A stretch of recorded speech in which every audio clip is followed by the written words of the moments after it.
Donald Trump was just asked what his message is for Renee Nicole Good's father, a supporter of his following her murder, and what he said is just so disgusting. Just watch. I've got an important question about the situation in Minnesota, the death of Renee Nicole Good. Wait a minute! I've been speaking to her father, who is a big supporter of yours, like many Americans are, but he's heartbroken right now. I can understand. Oh my God!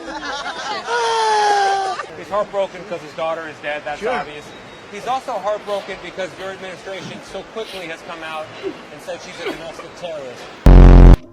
What do you want to say to her father right now? Well, I want to say to the father that I love all of our people. Bro, what are you talking about, man? You serious? They can be on the other side. As you say, he might be on my side. He is on your side. And I think that's great. And I do. I think it's great. And I would bet you that she, under normal circumstances, was a very solid, wonderful person. But, you know, her actions were pretty tough. I mean, I've seen it many ways and many different shapes and forms. But the bottom line is, look, we have hundreds of thousands of murderers in our country. What? Killers. ICE is trying to get them out. They were let in through an open border policy of Sleepy Joe Biden. ICE is working very hard to get them out. Their job is being made very, very difficult. And, you know, when you look at that, it can be viewed two ways, I guess. But when you look at the way that car was pulled away, there are a couple of versions of that tape that are very, very bad. We must demand justice to see it in this country.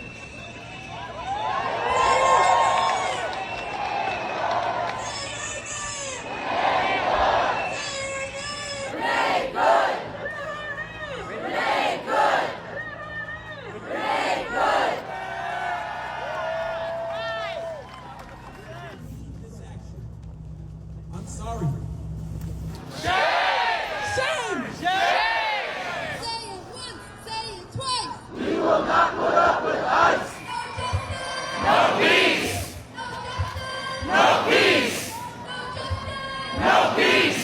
And now we're seeing lies from the federal administration calling her. Because we have people like you who stand up for justice, for truth. Today is the day that we send a message to everyone in this nation that we're united. Yes. We reject any dehumanization of any person in this city, in this state, or anywhere in our nation.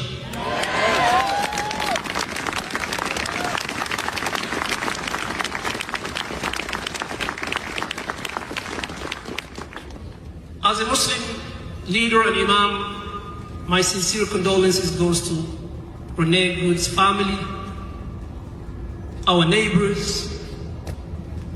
This is a time that we show compassion and mercy to one another. To all Minneapolis residents and neighbors and Minnesotans, this is a time that we come together. This morning we learned that an ICE officer shot and killed someone in Minneapolis. My deepest condolences to the family, to the loved ones who had to learn about this tragic event on national television. We've been warning for weeks that the Trump administration's dangerous, sensationalized operations are a threat to our public safety, that someone was going to get hurt. Just yesterday, I said exactly that. What we're seeing is the consequences of governance designed to generate fear, headlines, and conflict. It's governing by reality TV, and today that recklessness cost someone their life. I've reached out to Secretary of Homeland Security Kristi Noem, and I'm waiting to hear back. Let me be clear, Donald Trump and his administration may not care much about Minnesota. That's been pretty evident, but we love this state. We won't let them tear us apart. We'll not turn against each other. To Minnesotans, I say this, I feel your anger. I'm angry. They want a show. We can't give it to them. We cannot. If you protest and express your First Amendment rights, please do so peacefully, as you always do. We can't give them what they want. The hearts and minds of the people in this state are on our side. To Americans, I ask you this, please stand with Minneapolis. To Minnesotans, know that our administration is going to stop at nothing to seek accountability and justice. The State Bureau of Criminal Apprehension are working on the investigation. We have activated the State Emergency Operations Center. State Patrol and Minnesota National Guard leadership is connected with the Minneapolis Police Department, the St. Paul Police Department, Hennepin County Sheriff's Office, the DNR, and Minnesota's Homeland Security and Emergency Management. We have activated dozens of members of the State Patrol's mobile response team. And from here on, I have a very simple message. We do not need any further help from the federal government. To Donald Trump and Kristi Noem, you've done enough. Everyone's seen it. The woman was very violent. She's a very radical person, very sad. At a very minimum, that woman was very, very disrespectful to law enforcement. Do you believe ICE officers should have absolutely? Well, no. Somebody is obviously crazy and does something wrong. No, but generally speaking, I mean, these people have been harassed and threatened every day. The woman and her friend were highly disrespectful of law enforcement. You saw that. They were harassing them, were following for days and for hours. And I think, frankly, they're professional agitators. And I'd like to find out, and we are going to find out who's paying for it, with their brand new signs and all the different things. What's your response to that? Well, that's an incredibly delusional statement. We've all seen the video. We've seen it on multiple angles. You can see no ICE agent falls to the ground. No one is run over. So to rewrite something that is still so visibly available everywhere that people can see, just shows how disturbingly delusional our president has become. But the people have their own eyes. They can make their own judgment. And certainly when this investigation is over, we are going to know really what has taken place. And I hope that that leads to accountability. Will you accept the results of the FBI investigation, Mayor? You know, if it was an FBI investigation that was done jointly with an investigation from the Bureau of Criminal Apprehension, we could have had some trust that there were entities and individuals at the table that were properly reviewing the evidence. Look, I don't know what the results of the investigation will be. I don't know what the evidence behind the investigation will be, other than, of course, the videos that we've all seen with our own two eyes.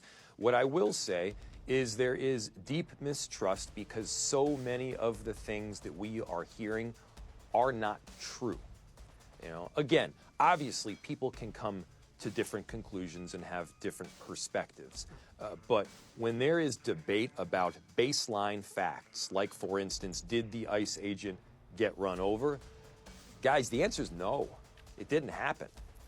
Renee's actions and Becca, her wife's actions. How do you feel about all that? Well, you know, I'm not blaming anybody. I mean, it's a hard situation all the way around. It's hard for for everybody involved. I mean, the ICE agent, at first I didn't see the footage where, he was actually, he was actually being ran. I mean, I seen the bump of the car hitting his legs.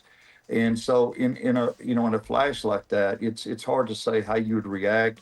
From my understanding that he had been through that before, maybe dragged or something. And so, like I said, it's just a hard situation for everybody.